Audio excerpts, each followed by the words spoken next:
Good afternoon and welcome back to another episode of Behind the Chalkboard. In today's episode, we've got a guest who I know well, we've done a little bit of work with, and it's all around net zero buildings. So I'm really interested into speaking to this person today because I think net zero buildings is important. I don't know a lot about it, so hopefully today I'm going to get to learn a little bit more. Good afternoon, Hannah. Good afternoon. Thank you for coming on. Really interested to hear about net zero buildings, what you guys are doing, how it's helping the world of education, and looking forward to getting into it. But before we start, can we go back with an introduction of who you are, and two, just tell us about your journey into education or the work that you do now that's linked with education. But yeah, take us back to your school days. Okay, well, I'll start with the introduction. Yes. So, as you've already said my name, I'm Hannah Gaines. I'm the National Education Manager at Net Zero Buildings. They're a modular building specialist and they're part of the Premier Modular Group. So Premier Modular work across all sectors across the UK and Europe, whereas Net Zero Buildings are the education-specific division within that group. Okay. And that's what I'm responsible for. What do you do within that role? So it's everything from sort of strategy to the business development side of it, support with the marketing, and then right down to the sales and the sort of the pre-construction right through to the project delivery side of it, staying really close to each of the projects really. Yeah. So the education lead then? So yeah. you literally, that's majority of your focus is Yes. focusing on the schools only? Yeah. Okay. Yeah, well, schools, universities, colleges, even sort of nursery groups. Right. So the whole education sector really, that's what I cover. And then I guess onto the second part of your question, how was school, or what was school like for me? So I was really fortunate. I really loved school. The primary school I went to had a lot of investment, had a swimming pool. So I had a lot of bragging rights when I was younger. I just really loved it. I got involved in everything, sort of all the sports, all the extracurricular clubs. And it was the same for me in secondary school as well. So, I did the German exchange. I played sport. Remember that. Every morning, every lunchtime, every day after school, all the clubs, absolutely loved it. And really sort of respected my teachers, was really highly engaged in my lessons, loved to participate and just had a really good experience in school. Yeah. I guess I had probably one bad school day in my experience, Right. which is really good going, and that's basically because my primary school wasn't a feeder school to my secondary school. Right. So that first day was really tough, but because of sort of all the sport I played outside of school and all the clubs I was a part of, I quickly made sort of friends who I'd already known in the community. Yeah.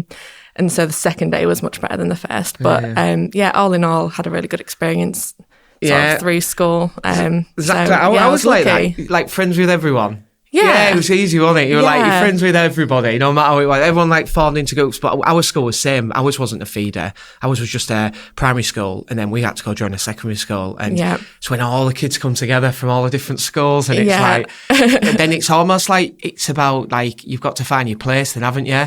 Yeah. And I remember it really well. No, definitely. And I guess the opposite in terms of the condition of the actual school. So, like I say, my primary school was really heavily invested in. It was a big 2FE primary school. The secondary school I went to while I was there was announced that it was going to be completely demolished and rebuilt as part of the Building Schools for the Future programme. So I'd actually experienced sort of one of the worst conditioned schools sort of in the UK at that point, but I didn't sort of know because I was just sort of too into the sort of the rest of the school world really, like my friends and the subjects and the teachers and things. And So what happened after school? And obviously you were quite heavily in sport. I was really heavily into sport. Did you pursue a career down sport? So no, I didn't.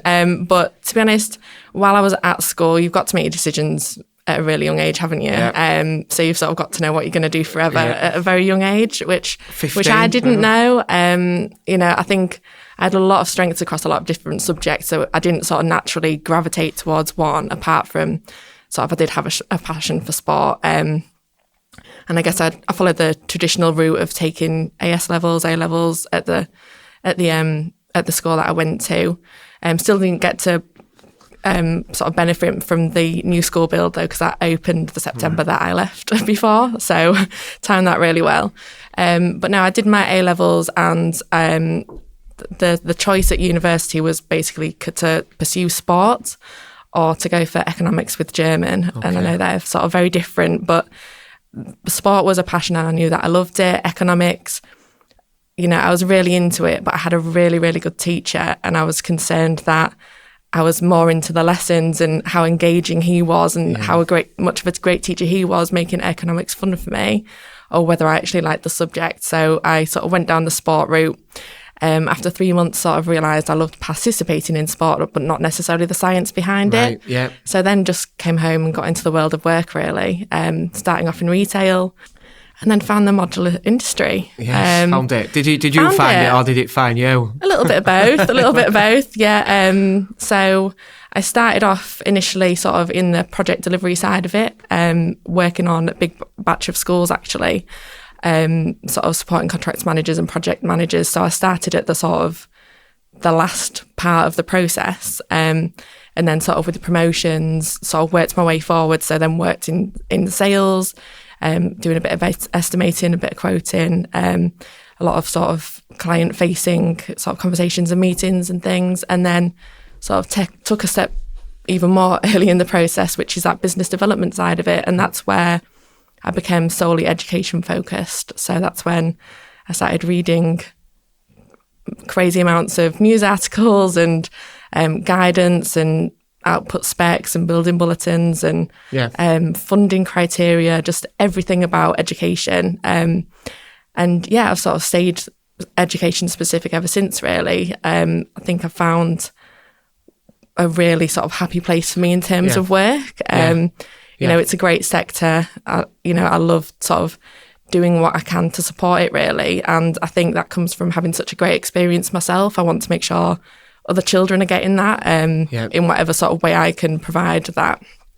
And that's through, I guess, the work I do at the minute. So yeah, I think you've got a really similar story to me, apart from I just didn't make the university. Tell everyone this. People listen to this podcast. I made it for 3 months. I went to McDonald's after I left school because I didn't do further education, but I fell into business development, and it just takes you down this really weird, not a weird route, but just a route that's not, traditional, and then all of a sudden we're now aligned with education, but business development is where it all started for me, almost helping different industries. And like you, it's almost like I've found a space within helping education, and now I'm really engrossed in it. And but it feels like you're not just selling products, doesn't it? You're helping a bigger mission. And you've obviously found that with what you do. You found you got into education. There was so much more than just selling into education. It was like, I can make a difference as well. Yeah, definitely.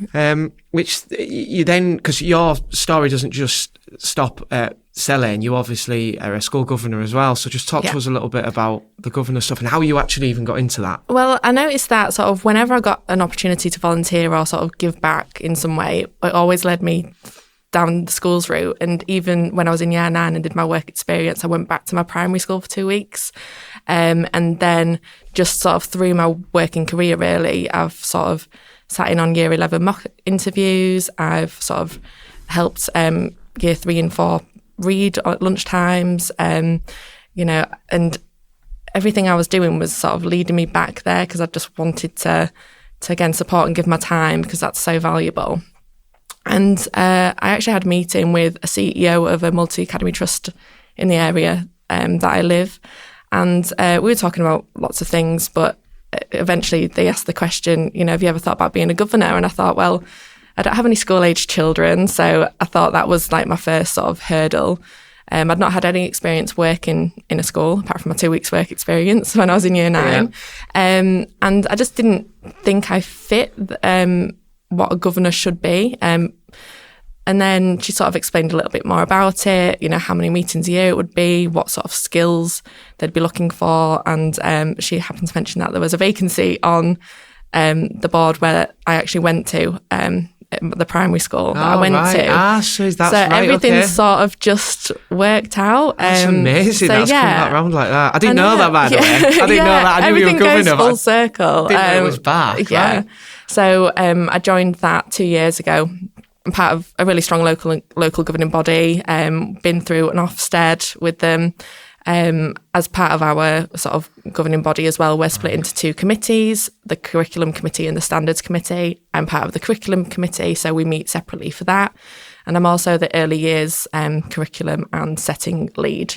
So we work as a full governing body, but I've got sort of my own roles within that as well. Yeah, I love it. Obviously, I became a governor recently. I actually followed your lead, to be fair. I was going to say, I've recruited a few on the way. You have. You just got me thinking a little bit about it, and especially working in education, how I viewed it being a governor was, I for years sold from the outside in. So it was always me trying to sell something in. Yeah. And not understanding what goes on in really makes it difficult then. And I didn't just become a governor so I could then sell more product. Absolutely not. It allowed me to start understanding what their challenges are. Yeah. My word, I was blown away actually on day one. I thought, this, there's a lot that goes on and a lot that we do not think about. Yeah. And we almost kind of, on the outside, you go, we need to push product. But when you understand it from the inside, it's a completely different story. Yeah. And you understand the challenges behind it, the funding part of it,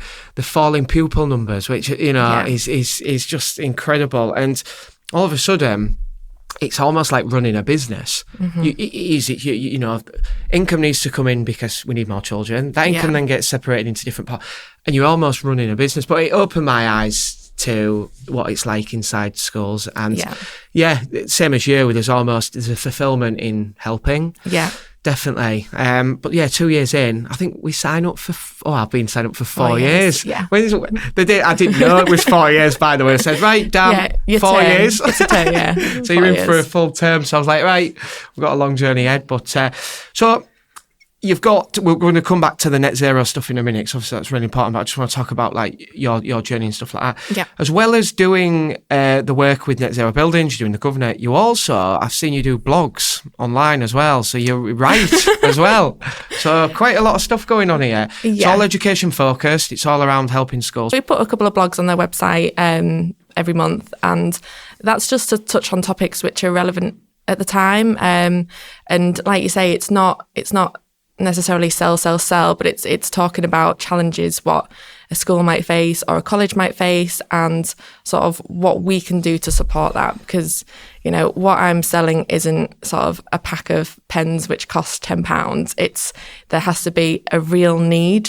The need most of the time has to be urgent. Unfortunately, it has to get to that point, and then that's when the funding can support it. But a lot of people have to get on board to sort of make those projects happen.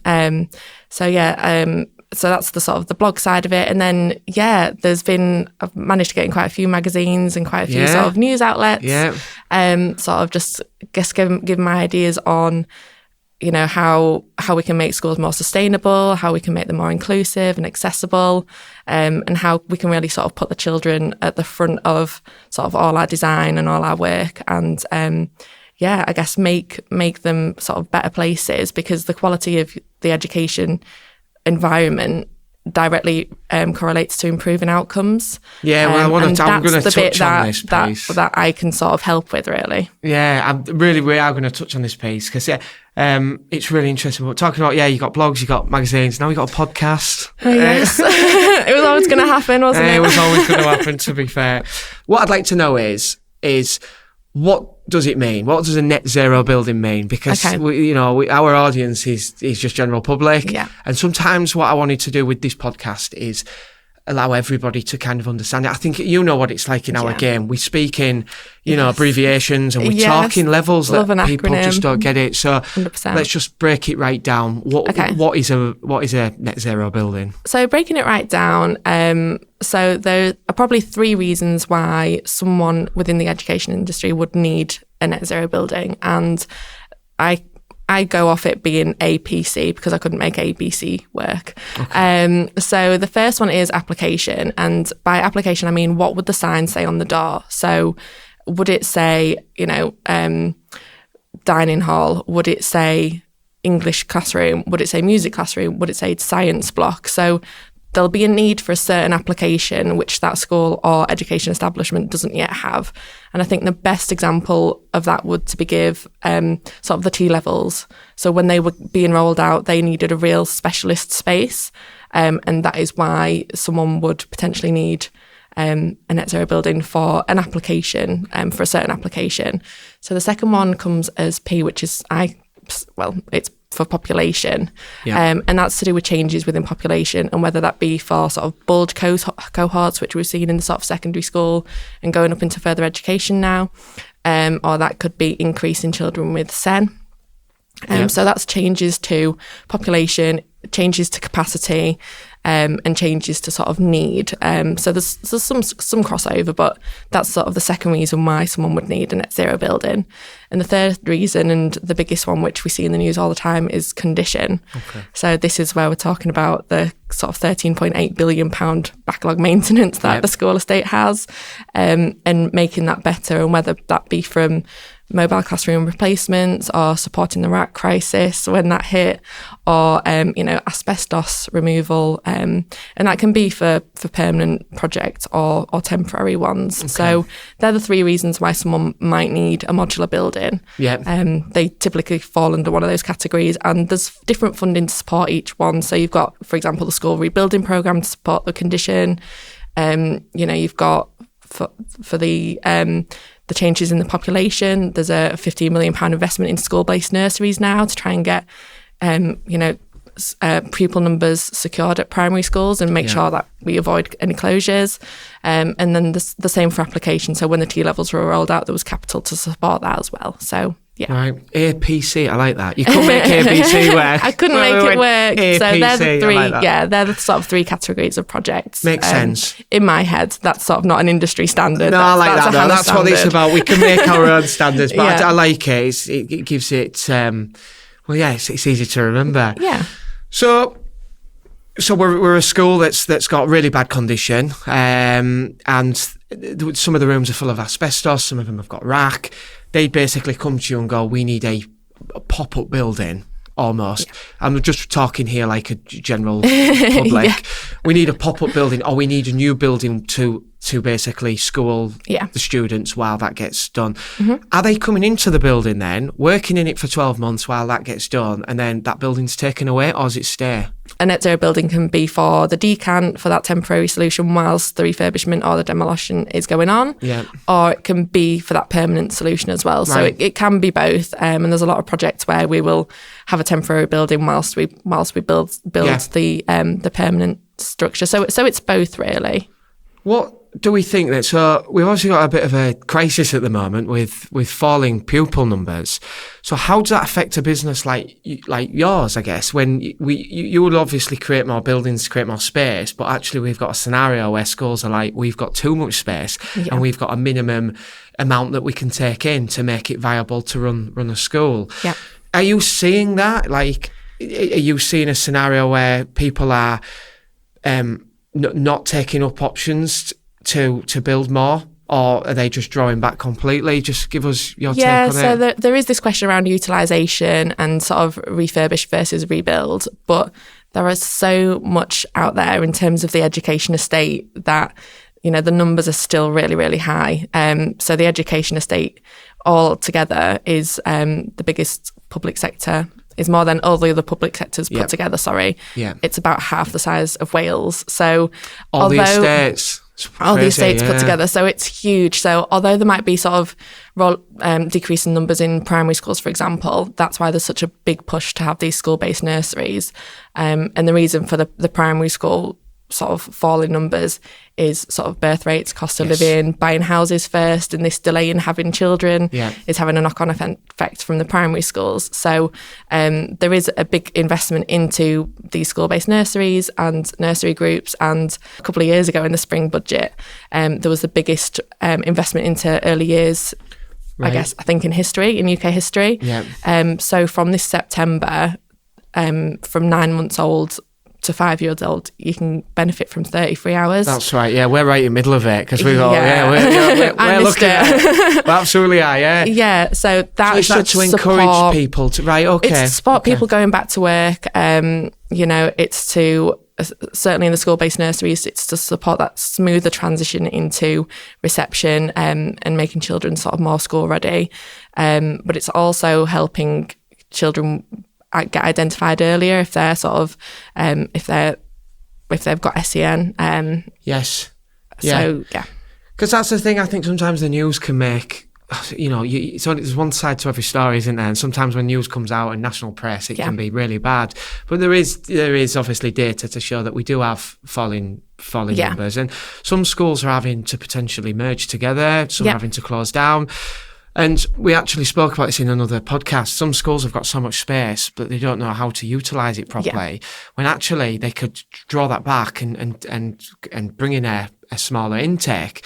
But the knock-on effect's massive because a smaller intake means drop of teachers, which means it's just this constant run effect. And I spoke to a few schools about this, and in my business head, I'm like, let's put a business plan together. But the problem is you can't just create children. They don't just appear to fill a gap. Whereas in the world of business, you can always find sales, always find a deal somewhere. So I think how I viewed it was, if you can't just magic children out of thin air, there has to be so much, strategy work that goes on behind the scenes, and that's looking to reduce costs in other areas of the buildings, which we'll come on to this now, this whole net zero thing and decarb, world. It's just explain to us a little bit more, like when you have a net zero building, what does that mean on paper? Does that mean that every piece of water that comes onto the roof gets reused back again and all the electric gets brought back in again? Does it just basically mean that building doesn't push out energy, or does it recycle it? So the net zero carbon in operation means that it's not using fossil fuels to run the building. Okay. And I guess as a whole, the modular industry is, it is kinder to the environment than sort of traditional methods, and that's just because of the zero waste design. Everything's done in a factory, so all the materials are measured. You're taking something to site which is ready-made, so there's lots less sort of vehicles on the road in the construction phases, even in the groundworks. You're looking at pad foundations rather than full foundations. Right. Okay. And I guess in its very nature, it's a kinder construction method. Yeah. But there's still lots of things to be done. Even from sort of using electrical forklifts and things like that. But I guess what net zero buildings do is bring sustainability to life by contextualising that learning for the people using that building. Yeah. So you'll get children asking about energy usage, water usage. You'll get them being more respectful about their environment and looking after it. If you sort of have a living wall on it, for example, you're increasing biodiversity, and a lot of children don't necessarily get the chance to experience nature at home, and they'll only experience it at school. So you're doing all those things to sort of create these stewards of the planet, really. Okay, that makes sense. And I guess that's what net zero buildings really thrive to do. Yeah. It's all those benefits to the end user. So it's not just putting the building up, it's actually the knock-on effect of education at the same time. It's not just that construction phase, it's not just that handover, look at this amazing building. It's how is that going to be used and how is it going to benefit the people using it?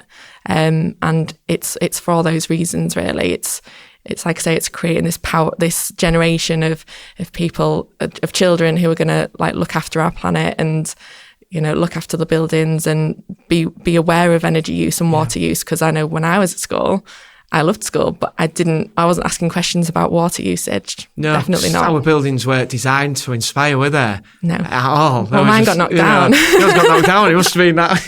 Yeah. But you're right, they weren't there to inspire. But if you go to a building that does have a green wall, or for some reason there's a water tank that's recycling the water, pupils will naturally turn and go, what's that doing? Yeah. So they ask that question. It encourages them to ask questions that wouldn't be there. Yeah, they're not, in textbooks and things like that, you might talk about sort of wind farms or sort of offshore and things like that, but that's the building that they're learning in.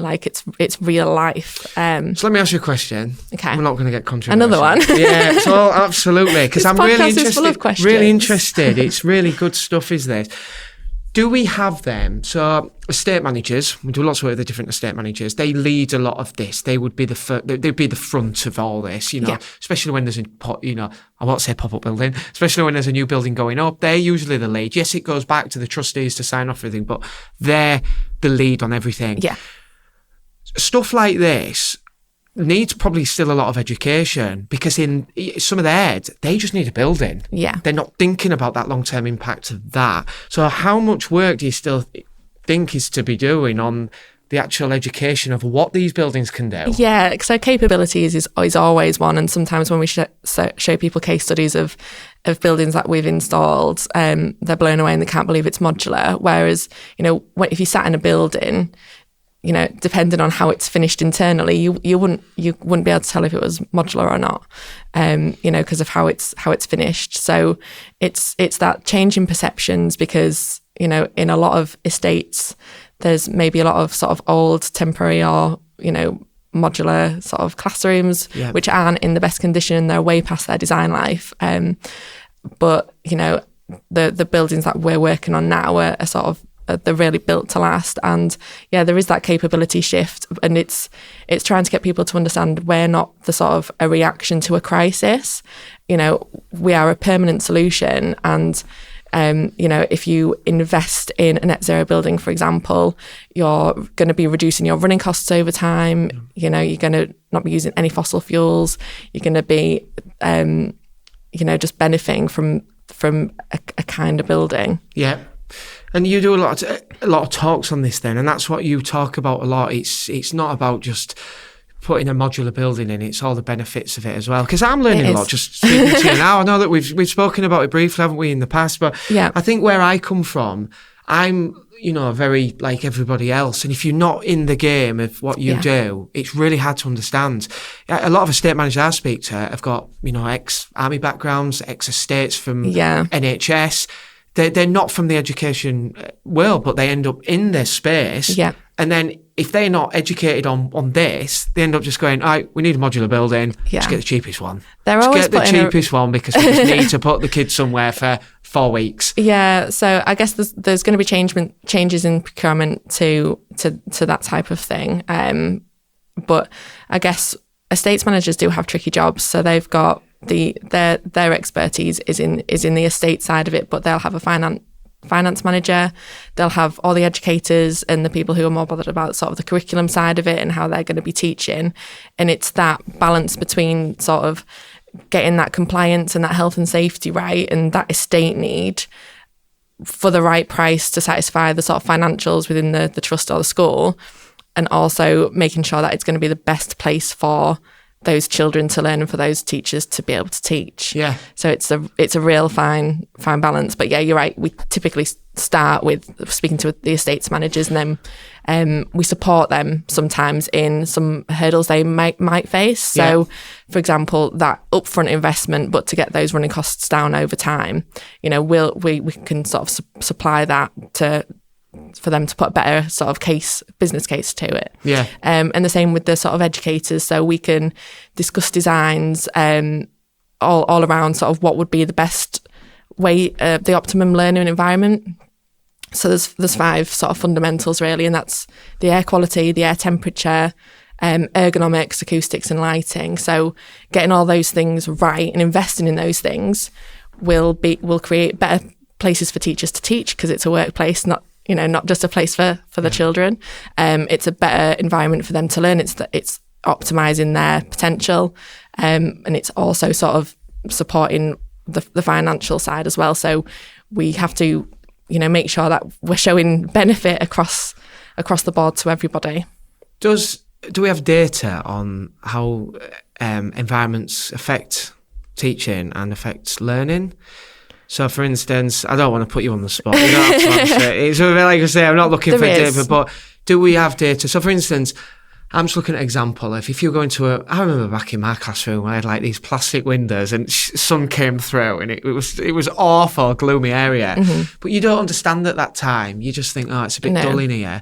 But do we have? You don't have to give me numbers. You absolutely don't. But just so I can get an understanding, is Is there data to show that if you all these pieces that you mentioned, if they're at a peak area, it can improve learning over a long time? So there is the data to support it, but you're quite right. I've not got those memorised for this podcast. So when you said, shall I bring my book in? I'm like, don't even worry about it. So we're not looking for that. I think it's just more of a general interest. But there's lots and lots of studies. There's some really interesting studies around acoustics and heart rates in noisier classrooms and heart rates of teachers and how that affects longevity, which is obviously huge. There's things about lighting and sort of bad mood, and with sort of depression going to be one of the sort of biggest issues by 2030. We should be really looking at how sort of something that's too bright is sort of causing us fatigue, and sort of causing that low mood. There's lots of data to back all that up, but that's just, I guess, quite anecdotal. But no, it's fine. And it's the same for air quality and temperature. Poor air quality has an impact on children's cognitive development and health. It does all tie in, but it's those things that I guess you take for granted. You walk into a room and you turn the lights on and they work, and you think we're good to go, but there are certain sort of levels things have to be at to create a really good learning environment for children. It's really it's like fine tuning a F1 car, isn't it? It is. It's really technical. It is really technical. You've just got me thinking. You're taking me all back to my days. Like I remember Spanish class. Right, we had this Spanish class we'd go in, and I remember going in all the time, middle of summer. Sun used to come through this window, and I was just exhausted. Like it was like being in a greenhouse. Yeah, I remember being so tired. But now I know why, because our learning environment wasn't very good. Yeah. No, I love Spanish. I didn't do anything with it. But isn't it funny that I remember like that feeling of being it was, just after dinner. Yeah. Or lunch, depending on where you were living in the country. And you'd go in, you'd sit in that Spanish class about 2:00. And the sun would be beaming through the window. And I'm like, oh my days, I'm so tired. And that's really typical for sort of, your art classrooms where there's just so much glazing. And in those sort of hot summer days, just overheating. And that's, as sort of global warming is happening and this climate crisis, that's only going to get worse, and the risk of overheating by 2050 if we carry on this same trajectory, it's going to increase by a scale of 5. So for one lost day of learning now from overheating, we're going to lose 5 by 2050. How do you This is really all fascinating stuff, by the way. I really enjoyed talking about all this stuff, because like I say, I've never sat down with you properly and discussed it in detail. And I know I'm asking just like an ordinary person off the street, but sometimes that's the best way to find out. I like things explained very basic, because it allows me to understand it. Pushing this kind of initiative then, or concept, into schools, right? So I want to know it from like a sales angle almost. This is all very purpose driven. It helps something. It's almost like buy solar panels now and they'll really pay you back in 20 years type of method. Schools are caught in this place, aren't they, where one, they want to do the right thing, but two, there's clearly a cost element to get that good thing. Yeah. And I've worked on this for years. I remember doing like roofing, for instance. I used to sell a flat roofing system that would last 40 years, but you could buy a cheaper one that lasted 20. Yeah. And the actual was, I won't be here in 20 years. I just need to get it right, because I've got a £1 million budget to look after 50 schools. You obviously then got pots to help people go into, but do you find that a challenge as you're speaking to schools, that they almost kind of draw back? What you've got is an amazing thing, and actually every school should buy into that. Yeah. But is there a pullback on the fact that, one, we can't afford it, 2, we're not really bothered about the long term, and 3, it's just not for me? So, I think things are changing because now there's the Department for Education's climate change strategy.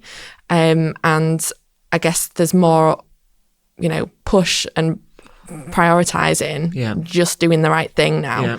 So you've got to consider green materials, you've got to consider green technologies when you're making these decisions now, whereas before you didn't have to as much. But, multi-academy trusts are wanting to sort of really, be a really good brand, around sustainability. Yeah, definitely. The same with sort of your independent schools and your colleges. They're wanting to attract more and more pupils, because that's how they get, funding. And they've got to do that by, what can they do, and being sustainable. Yeah. It's the right thing to do anyway. But it's a really good way to sort of attract pupil numbers. So yeah, I think there is that, and obviously there's the benefit of the running costs as well. There's a lot of products out there which pay back within a year, within 3 years, within 5 years. So if you're getting a building on site for longer than 5 years, then you should invest in all those. Yeah. Because it makes sense financially. Yeah. Yeah, it's really interesting. I think you need an alignment between the leaders of the multi-academy trust, or you, and the estates team. I think a lot of chats we have with estate managers sometimes is they're just the front end. They bring it all to the door, and then it almost kind of goes in front of somebody, a completely new panel, whether it's the CEOs or the trustees, and they'll look at it from maybe a cost analysis, how much is it going to cost us? Yeah. Right, we need to do better. And that can be frustrating, I think, for a lot of estate managers, because they're trying to do the right thing. But going on that mission there, it is nice. I think with leadership within multi-academy trusts anymore, it's not all about teaching. We've definitely felt that. We've interviewed some great CEOs on here, and they've got visions, amazing visions of themselves. And we had a great guest on not long ago, Matt Wilson, talking about he's planning for the next 100 years, not the next 5. And if you can actually look and go to 100 years and then work backwards, you make the right decisions along the way, forgetting all the noise and all the dodging bullets and knocking off people saying you've got to save money. He's looking at it on the long term. Yeah. And that, honestly, it was really refreshing to hear, to be fair, because I come from a world of, especially being in construction, I'm still trying to get my head around modular buildings, how they work, what is about nature. And the thing is, I work in education, and I'm one who's kind of saying, what does it look like? What does it mean? And yes, I'm not in it day to day where, I should know, but almost like there's a lot to educate, I think, around the word net zero. What does it mean? We're still in this time, aren't we, where it's like, it's all solar panel stuff, that stuff. It's all falling into that. And, I'm Joe Public, literally, and it's that message that you guys are having will likely, if I feel like that, it will likely fall onto lots of other people as well. But I think quick story actually, we did a roof survey of a modular building. It'd been up for that long. They were actually re-roofing it. I thought, it's about 30 years old, and all the roof was starting to break off, and they were like, we want that re-roofing. I thought, to get a new building. Like, it was so old, and like, we've got no money. Yeah. And that's a big question. That refurbished versus rebuild. I know the higher education sector come across that all the time, because they've got huge estates, but they're really sort of forward in their sort of their data and this whole digital sort of estate management. So they really look at utilisation. They use sort of Wi-Fi hotspots of where people are using them, what time they're using them, and things like that. So sort of a big question mark in the higher education sort of sector is around that refurbish or rebuild, which is better, and that utilisation. Do you think all estate managers know the funding opportunities, or do you still think that there's a lot of them leaning onto things like, SIF? I don't know. Were your modular buildings ever funded through SIF? Yep. They were. Right. So you've obviously got your SIF for your smaller multi-academy trusts. You've got your SCAR funding for the bigger multi-academy trusts, and sort of every few years you get this sort of cash injection where schools can bid, or someone can bid for more for a specific project or a specific need, wherever the government's sort of taking it. For example, like the T-level rollout, even sort of Office for Students who work with the higher education sector,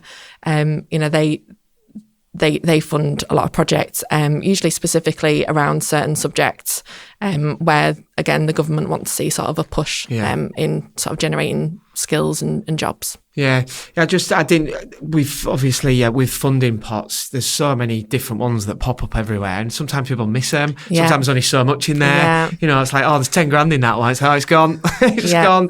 But I know SIF was a big part of it, and obviously SCA now, and. I just think like it's been really interesting kind of meeting you, last year, and understanding a lot more. I've learned more about modular buildings than I ever have, just by being aligned with you and listening to what you're talking about. Good. And that's crazy, isn't it, to think that how much I've worked within education. Yeah. Sometimes what I learned definitely is you feel everybody knows your topic. Yeah. All the time. So I go in talking about roofing. Everyone knows about roofing. It's like, everyone's like, no, what? And it blows my mind to think how much teaching is there to do. Yeah. And do you ever feel a bit like that? Do you ever feel like everyone should know what net zero buildings are? Yeah, I do. But like I say, it gets really technical. And for me, you've got to know your audience. And, I could start talking about the DFE output spec or building bulletin this or planning section this. And no one's going to benefit from that. So I like to talk about, I guess, the practicalities of it, the logistics of it, the feasibility of it, costs of it. And I guess just explore all the benefits of it, because I think that's what's important. Obviously the education estate is much bigger than just the buildings on it. There's a big sort of new scheme at the minute called the National Nature Park, right. And that's this idea of all these school settings share this park. Like a biodiversity park. Yeah, right, and you can get grants to sort of enhance that and things. But I'm seeing more and more sort of external estates managers job creep up. I'm seeing a lot of landscape architects, and this is definitely a shift. So this focus on the outdoors, and I know I'm selling a building, but I'm selling a building which is going to be kinder to outdoors. I'm going to, ensure that the design means that you've got access to the outdoors whenever you need it. Yeah. Because that access to nature just improves your mood. Even just a view of nature improves your mood. Having doors available to just walk out into the areas and making sure we've got that glazing, and making sure in the sort of earlier sector, there's that open-ended play available, where they can just explore and play, because that's how they learn. Yeah. It's just talking about the benefits of it, and I think this just gives you a life purpose, doesn't it? Because you'll never get to the end of it. It's so big. I think that all the time. We're never going to fix the entire thing, but just your contribution to it. It feels like you are. You're helping new generations come through, and if you can build buildings, and all of a sudden these little kids that have not even been born yet are going to come through, and then learn in these building environments. There's something really powerful about that. There is. It's not just about job, is it? No, it's that before and after. And you know what? Whether I'm going into a school for a bit of an inception meeting to sort of discuss about feasibility, or where on site this building could go, and what it's going to be used for, and how many children, and what are their needs, and just when I come away from those meetings, because it's so fresh and everyone's so positive and wanting to make this change, I come away so happy. But equally, I go back and visit a building that's been sort of in situ for a couple of years, and it's that same feeling that you see all these children using this space how it was intended to be used, and they didn't have that. They didn't have that building previous, or a building which supported them in the way that this does previous, and. You do have an impact in, whatever I can do to help within my sort of work life and my sort of volunteering, I'll keep doing. Yeah, I absolutely love it. Just on events this year, you're talking at some events? I am. You are. I saw LinkedIn. I'm like, which, what is it you're speaking at? So I'll be at UK Construction Week. So it's my first time at that event ever. Right. So I don't really know what to expect, but there's a bit of an MMC takeover. There'll be worse, so be worse than this. Buildings there. You on stage? Less cameras, but more people, yeah. Oh, yeah, I don't know what's worse then. There's only me and you in here. This is easy. I know, yeah. So full talk then? Full talk, well, about 45 minutes. There'll be me and sort of some other people from the industry. On a panel? Yeah. Yeah. Giving your, I absolutely love it. Look, Anna, this is a very, very deep topic. There's so much to talk about, but I just really appreciate you kind of giving us insights into what you're doing. Yeah, no, thanks for having me. I hope you've enjoyed it. I have, for the most part. Yeah, no, thanks so much. Appreciate you coming on. Thank you. Thank you.